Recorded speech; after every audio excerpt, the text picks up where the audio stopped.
Whenever I talk with the owner of a business or professional practice who is struggling to attract more clients, they inevitably tell me that they are either in the process of planning out a new website or working with someone to build a new website or updating or completely overhauling their existing website. And I'm frequently forced to point out that a website is very unlikely to fix your business problems.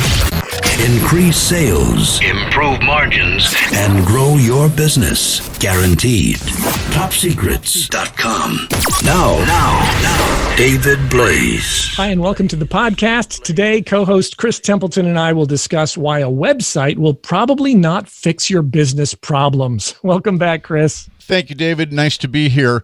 A lot of professionals seem to put so much stock that their website is going to grow and scale their business. What makes you think that it's not going to solve their problems, David? Well, a website is usually an extension or a visual representation of the business. So if you're not making enough sales, then your website is only going to continue or amplify whatever is happening. It becomes a reflection of what you're doing off the website, which obviously already isn't working. So simply adding that to a website is not likely to change things. But it seems to be the go-to thing. Everybody always is talking about this website like it's going to somehow revolutionize their business. And so are you saying that if you don't have good sales, that it's more than just the website, or is it only the website?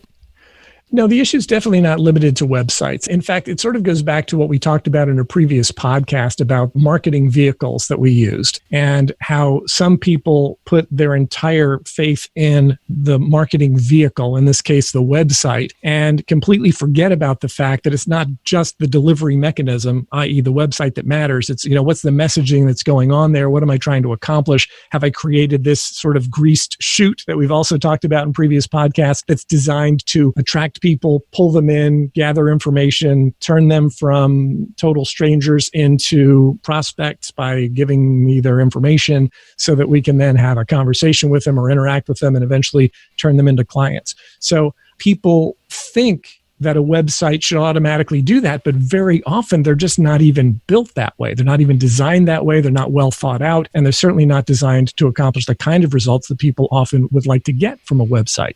When you think about a website and the mistakes that professionals make, what do you think are the biggest mistakes they make in terms of their online presence and their websites? I think it starts with thinking that the website is going to be their entire solution. They think, okay, well, once I have this website, everything's going to be wonderful. Now, there are online businesses like Amazon, right, where the website is the business. I'm not talking about that. I'm talking about for most people who are in business, if you have a business or a professional practice and you're using a website, if you don't recognize that it's a tool, it's not a substitute for a sales team. It's not a substitute for a marketing department. It's a tool like a business card or a brochure or a catalog or a vending machine. It's a tool. And many websites are designed like that. Some are designed to be like a business card or a brochure where it just provides information. Some are designed to be like a catalog where there's just tons of information and data that people can access. Some are designed to be a vending machine where somebody can come to it and they can order something and they can have it shipped to them, or if it's digital, they can digitally download it and they can place their order online, and it happens like that. So there are situations like that where the website plays a more important role, but once again, it has to be designed like that. And most businesses that I've had these conversations with are generally not website centric. They are, in a lot of cases, brick and mortar businesses, or they're brick and mortar and they have an online presence and they want to utilize the website to be able to enhance that online presence, but they haven't really figured out how to do it. It's a little like building a house without having a blueprint first. And having a real clear understanding of where that website sits in the sales process too, wouldn't you say? Yeah. The website itself may be symptomatic of the problem, but it's probably not the problem. In other words, there's something before the website that isn't working. And if you don't identify what that is, then the website itself is not going to be likely to fix it. Another mistake, you'd asked about mistakes, and this one I think is a big one, is in a lot of cases, business owners will trust a total stranger, very often a designer or a web developer, to know their business and to be able to explain their business better than they do.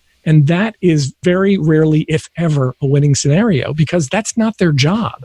You hire somebody whose job it is to make words look pretty, and then you delegate to them the task of explaining your business better than you can do it. And that just doesn't work. Which is a really, really great point. And I think you're right. It is an unrealistic expectation for a business owner to think that a web designer is going to be the person that can explain your business better. But what's the solution to that? Like, how do I help a web designer or developer to be able to portray my business in the way that I want it? Is it consulting from a sales and marketing standpoint? What do you see as a solution for that? Well, if you're going to have somebody design a website for you, I believe you need to provide them with the majority of the content, whatever that content is.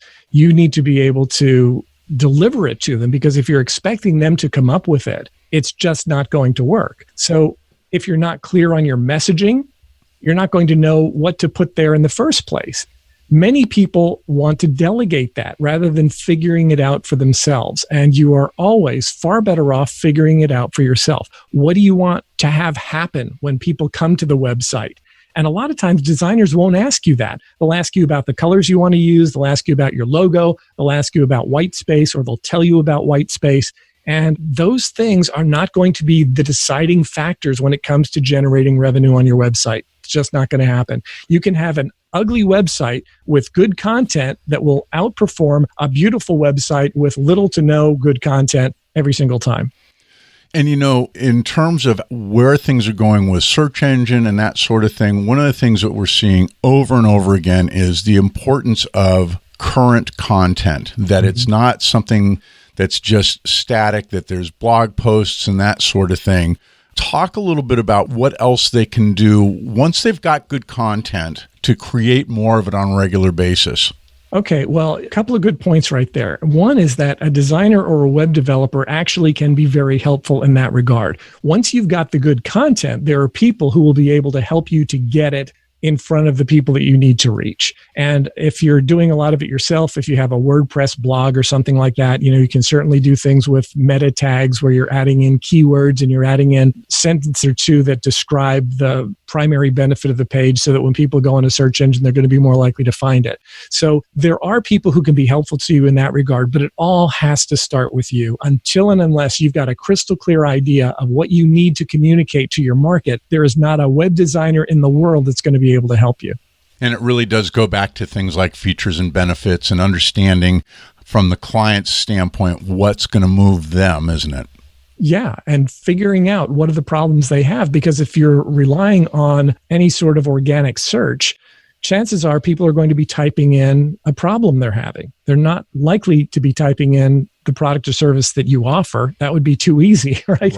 They're going to be talking about some sort of problem. So you need to make sure that your content ties into that. And then they read your content and they recognize that you understand the problem. And then they say, okay, this person understands my problem and is able to express it better than I can. Maybe they also have the solution. And that's when they're going to initiate a dialogue with you. And again, I think the other thing that's so important to be talking about in regards to the website is what its role is in your sales process. I had a guy that said to me, a website now is like the modern day version of driving by a business in the old days. Mm-hmm. And being able to say, okay, so maybe part of it's credibility, but what other parts of the sales process does this help? And then, of course, then the other question is what's before and what's after that? That memorable first contact, however that came about from our last podcast, how does that fit into the website? Right. A lot of moving parts. A lot of moving parts. I guess the thing that I want to go back to also, David, is just this idea that, yes, a business owner can do all of this on their own, but really you bring a lot of the foundation and the structure for a business to work in and really figure those things out, right?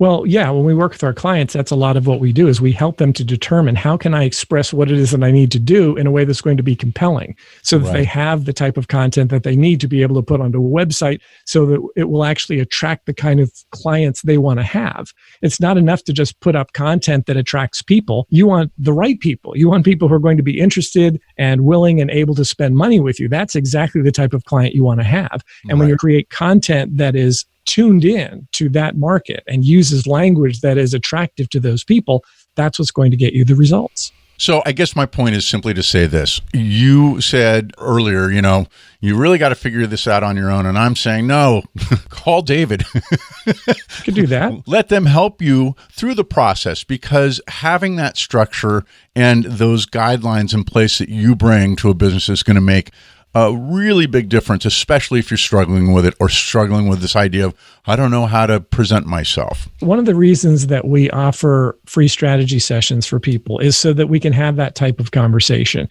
and we can determine, is there something that we can help with? And if there is, we'll tell you that. And if there's not, we'll tell you that too. But I can tell you that every single strategy session we've had, and again, these are free, we haven't charged for these things. Every single strategy session we've had, the person who has come onto the call has walked away from that call feeling better and having more information than they did when they came in. It has absolutely nothing to do with the fact of whether or not they end up buying something from us. That doesn't matter. The whole idea is that when we engage in one of these conversations, you're going to walk away from that with value in terms of ideas and strategies that you can implement in your business right away. And that is huge. I mean, I just know that somebody who's really struggling with this whole idea, having that conversation is going to move you from, oh my gosh, how am I going to figure this all out, to, oh, I could do this and I could do this and I could do that. That's exactly right.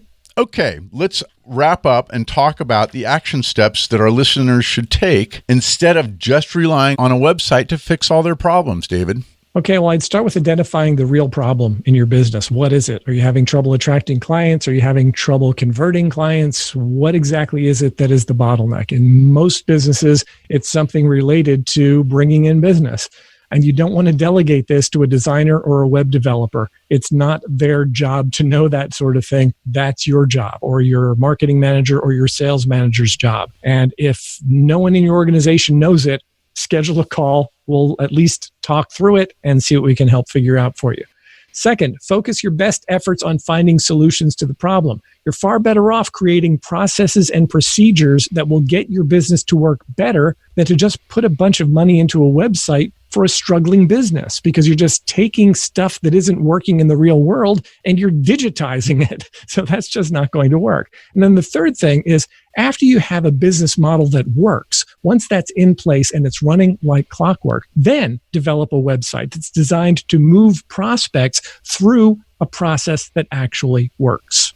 Makes so much sense, and I'm convinced that not enough businesses do that. And number two, that they do think that a web designer is going to be the answer to their problems and articulate their business, and that's not the way to do it.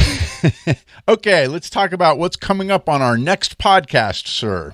Okay, Chris, in our next podcast, we will discuss the catch-22 of inaction. Excellent. Hey, David, thank you so much. Be sure and visit topsecrets.com to find out how David and his team can help you in your business. See you next time. Thanks, David. Thank you, Chris. Topsecrets.com. If you're tired of flat or declining sales and losing business to your competitors, be sure to check out my latest web presentation entitled Programming Clients to Choose You. Who are your very best prospects currently programmed to buy from? Is it you or someone else? If you want it to be you, visit topsecrets.com/choose and register for the free presentation now. That's topsecrets.com/choose. Increase sales, improve margins, and grow your business guaranteed. Top Secrets. Topsecrets.com.